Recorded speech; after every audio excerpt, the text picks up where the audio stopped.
সরকারে বিভিন্ন গুরুত্বপূর্ণ পদে নিয়োগে সুপারিশ করেছে অভিযোগ করে তথ্য সম্প্রচার উপদেষ্টা মোহাম্মদ নাহিদ ইসলামের সমালোচনা করেছেন অনেকে। আবার জগন্নাথ বিশ্ববিদ্যালয়ের শিক্ষার্থীরাও তাদের আন্দোলনে নিয়েছেন নাহিদ বিরোধী স্ট্যাটাস। তবে নাহিদের পক্ষে অবস্থান নিয়েছে হাজারো ছাত্র জনতা। নাহিদ ইসলামের নামে নানা অপপ্রচার ও গুজবের বিরুদ্ধে প্রতিবাদ হিসেবে লাল ব্যাকগ্রাউন্ডে উই আর নাহিদ হ্যাশট্যাগ দিচ্ছেন তারা। অনেকের মতো এবার নাহিদ ইসলামের পক্ষে স্ট্যাটাস দিলেন বৈষম্য বিরোধী ছাত্র আন্দোলনের আহ্বায়ক হাসাদ আবদুল্লাহ।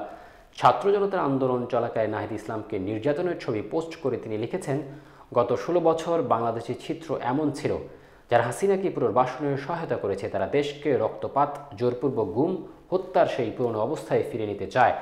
হাসিনা শাসনের পুনর্বাসনকে সমর্থন করলে শেষ পর্যন্ত একই বিধ্বংসী পরিণতি ঘটবে।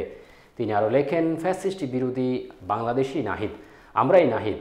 এর আগে নাহিদকে সমর্থন করে পোস্ট দিয়েছেন জুলাই শহীদ স্মৃতি ফাউন্ডেশনের সাধারণ সম্পাদক সার্জিস আলমও।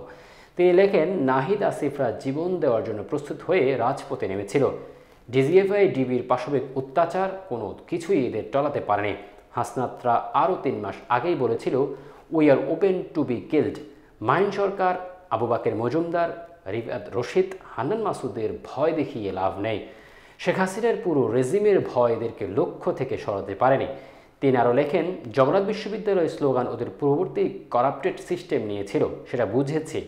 সহযোদ্ধাদের মধ্যে মান অভিমান থাকতে পারে, সেটা নিয়েও সমস্যা নেই। ন্যায়ের পক্ষে রাজপথে লড়াই সংগ্রাম মিনিটের মধ্যেই আবার আমাদের ঐক্যের শক্তিশালী করবে, এটা আমরা বিশ্বাস করি। যখনই সংকট এসেছে আমরা এই সহযোদ্ধারাই কিলোমিটার পথ পাড়ি দিয়ে ছুটে এসেছে।